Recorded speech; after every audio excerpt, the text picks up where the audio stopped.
Hey there, Greg Johnson with ECO. I'm sitting on the south edge, actually the southwest corner of a quarter section of land in Traill County, North Dakota. Last year this field was sugar beets.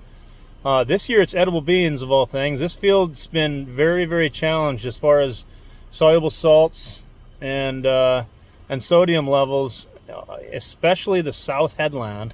And in just a few minutes we're going to drive by that south headland and I'm going to show you what's happened. Last year, this south headland had a hard time really raising sugar beets. They've had sugar beets here last year, like I said, and the sugar beets were not good. So last fall, the grower came out here. We put a gallon per acre broadcast before freeze up and of calcine, and then this spring came in and planted edible beans, which edible beans do as poorly in salts as anything that we plant here. So that's definitely making a challenge. And then we after planting, he put, like I said, he put a pint with the starter. He came back with another 3 pints over the top right after planting. And what we've seen here is pretty fantastic. We've turned this headland, like I said, awful. So I'm going to turn the camera around and show you what's happened. Like I said, we're sitting in the southwest corner of this field. I'm going to zoom in a smidge. That little area there is actually a planter deal, squaring up. But we'll drive by this headland real slow, and we'll talk about it. Like I said, very exciting because this field really, this headland hasn't grown anything in a long time, and right now we're seeing pretty nice edible beans, especially in portions of this. But even in the portions last year where we couldn't raise sugar beets, we're seeing nice growth coming of edible beans. And you know, this video's taken August. It's August 17th here today, and these beans were planted late. I mean, these beans were planted obviously sometime in June because it was really late spring this year, very wet up here. Nothing really was planted, including corn, until probably the middle of May. So you can see right here, we've got nice edible beans growing on this headland. We're going to drive along the hole. I'm going to maybe speed up just a smidge.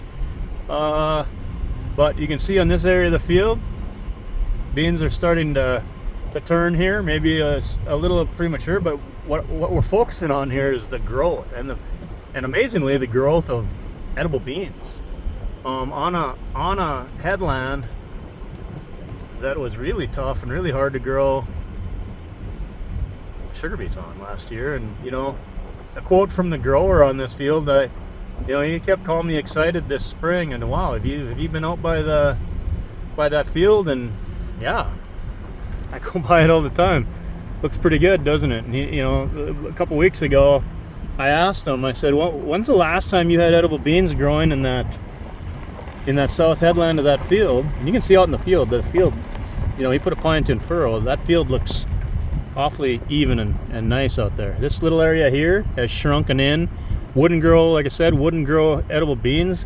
You walk out in that field, the soil is softer. It will dig up and actually fall apart instead of just being tight. Now we're out of that. Now we're back to where there's beans growing again. And yeah, is it perfect yet? No, it's not perfect yet. We've still got some work to do here. It's a work in progress.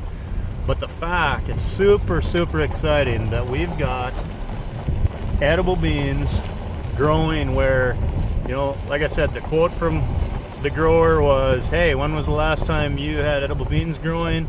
And he said, "I've never had anything grow on this headland before."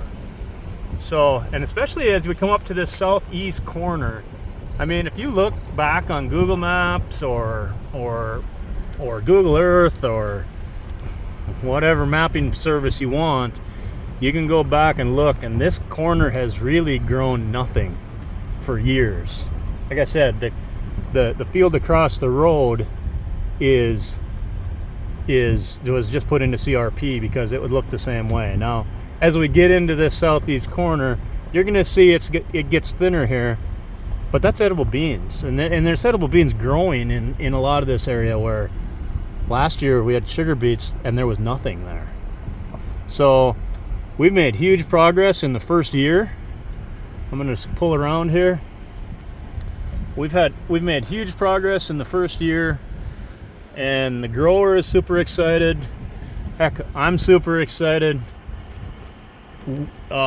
Fantastic results. We're seeing this all over, where if conditions are right and if we do things right, we can see a big change literally in the first crop year if we get after it and get that fall application down and let it work through the soil over the course of the fall rains. Get it activated, get the salts flushing, get some rains in the fall, get some snowpack and the melts, and then spring thaw and then spring rains, and we have a very good chance of actually positively affecting yield on this field and on treated fields the very next crop year. So yeah, super excited here. This is in Traill County, North Dakota, and we've got some salt struggles here for sure. So anyway, I'm gonna turn the camera around. Thank you for popping in with me. If you have any questions at all, don't be afraid to reach out. My number is 218-779-9079. Would love to visit with you about how this product works, give you a little more information, and go from there. It's really as simple as, we'll come out and pull an initial sample for free, and then we'll make a recommendation. At that point, you can say, yeah, I'd like to try that, or you could say, I don't know, but I think you're gonna want to try a spot or two and prove to yourself that it works, and you can take these areas that have been non-productive for a very, very long time and turn them into productive areas again. So yep, super excited. Give me a shout. My info is below, and hopefully we talk to you soon. All right, have a good day. Thanks. Bye.